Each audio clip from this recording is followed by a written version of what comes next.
What's going on, guys? So I am out here at AutoNation Ford in Corpus Christi, Texas, and we're going to take a look at a really cool truck.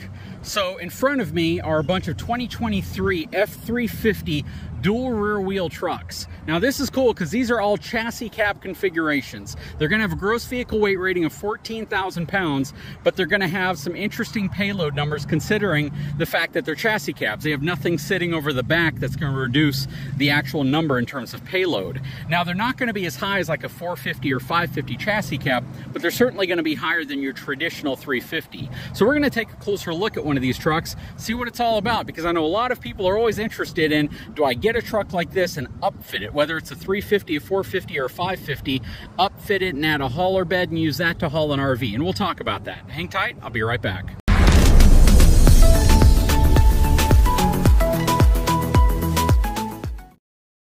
Okay, so first, let's take a look at the payload numbers on this truck. What do you guys surmise that they're going to be? Remember, this is a crew cab truck.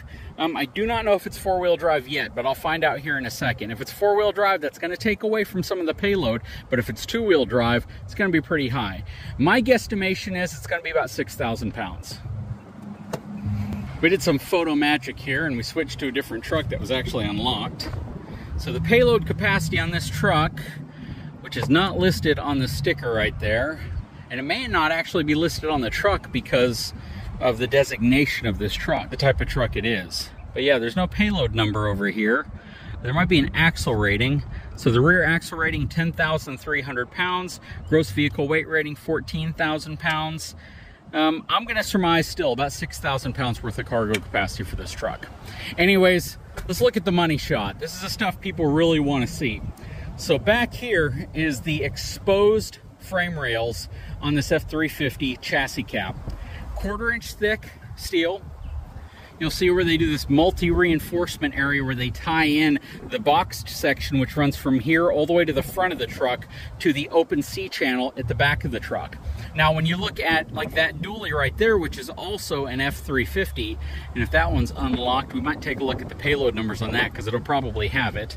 But when you look at a 350 pickup truck, it's going to be entirely different. If we took the bed off of that truck, the rails would make all these little swooping bends, they would go out, and they would not follow an industry standard. This right here is an industry standard in terms of width, which means if you look at a Ram or a General Motors truck, the width is going to be very similar, if not exactly the same, mainly because there's upfitter bodies, whether it's an ambulance body, a bucket truck body, a utility work truck body, or a hauler body, and they're designed to be able to add on as an aftermarket upgrade to where you put it on, they bolt in place, and once they're bolted in place, you have the ability to essentially put all different types of configurations back here. But again, 1/4 inch thick steel channel right here. This is all ultra high strength steel, and something big that differentiates this between something like a 450 and a 550. On a 450 or 550, you're actually going to have extra frame rails. You're going to have double frames in certain areas which reinforce this area right here, which a lot of the weight will sit on, especially as you move forward and you accelerate and stop. That leverage is going to press down on this section right here. So oftentimes on a 450 or 550, you'll see where they actually have like a reinforcement like this running across the top or the bottom of this C channel to give you that extra strength. The leaf spring setup is going to be incredibly different. Over there you can see there's 4 main leafs with 1 thin overload. Over here you can see that you have 4 main leaves, but they're actually a little thinner, along with a thin overload top spring as well. Now, what you can tell right off the bat is that these have a taper to a much thicker section in this area. So right here it's much thicker than they are over there. Those leaf springs are pretty uniform all the way across, and they're going to be far more progressively rated, which means that truck's going to have a smoother ride overall when it's unloaded versus something like this. These springs are going to be designed to be able to carry more weight overall. See the rear axle. There's your drive shaft. This right here is going to be your fuel tank, but then you also have a fuel tank back here, so you have twin tanks on this unit. It's going to have some pretty basic lights back here because most of the time after you upfit it, you're going to have lights that come on the body you add. Check this out. This is very cool. This is going to be your DEF fill. So this is your DEF tank, diesel exhaust fluid. exhaust pipe. Definitely tell the larger pipe whenever you have the power stroke. And let's see, so this is going to be a four-wheel drive crew cab truck. From the interior perspective, you can see that it has the 8-inch infotainment system in it, standard. There's a lot of features you can have added to that for upfitter controls and things like that also. Very basic cloth interior seat, has a front bench with the center flip down. And in the back, it's just your standard cloth bench. You have your upfitter switches up here as well. Okay, so we have another F-350 dually right here. Let's see what the payload number is on this. 5,722 pounds of cargo capacity on this truck with the bed. Remove the bed, change the rear end configuration a little bit. It's probably going to be a little bit higher, maybe about the same, because when you run the 1/4-inch thick steel in the back and the extra tank and things like that, it'll probably be very similar for a 350 chassis cab versus the standard pickup truck configuration. Again, if you look at the leaf springs, you can see how they're the same thickness all the way across, and then you have this really thick bottom leaf spring.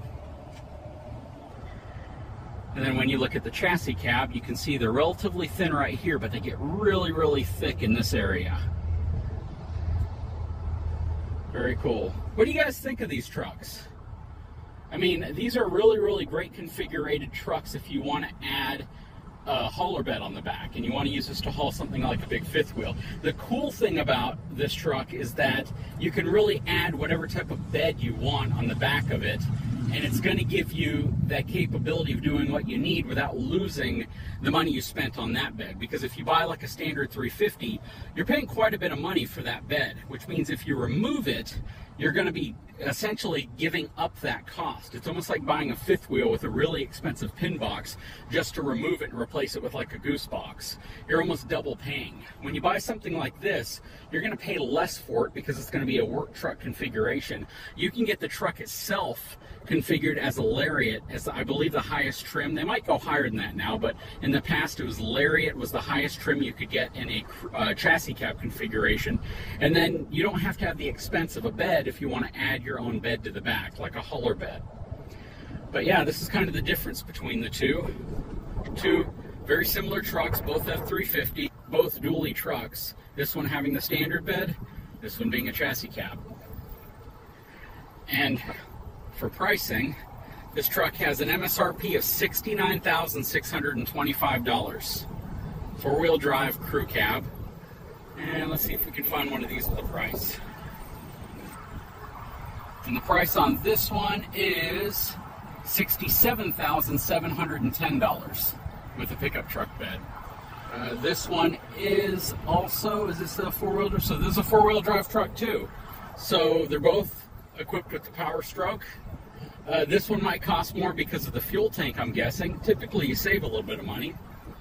Oh, well, here's the main reason. So that is an XL trim truck, and this is an XLT trim truck. So this is actually a higher spec truck, that's why. So this also has the dual tanks. It has a 40-gallon and a 26.5-gallon tank. It's only a $625 upgrade, which really isn't too bad. But what do you guys think, huh? Pretty cool truck. I know a lot of folks, you know, look at these trucks and they wonder if it's a smart buy. If you can get one and you have the ability to add a hauler bed or something to the back of it, this may be a really good truck to have. But I'd love to know your opinion. Leave a comment in the comment section below.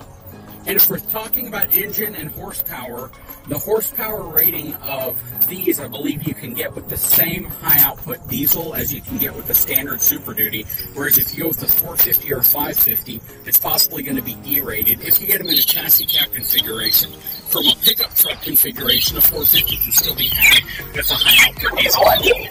But they may have made it universal across the board now, so you can get the high output diesel. But I'm going to have to find out next time I talk to the folks at Ford. Anyways, guys, I sure hope you enjoyed this video. If you haven't had a chance, please take a moment, subscribe to the channel, give me a thumbs up, and we'll talk to you again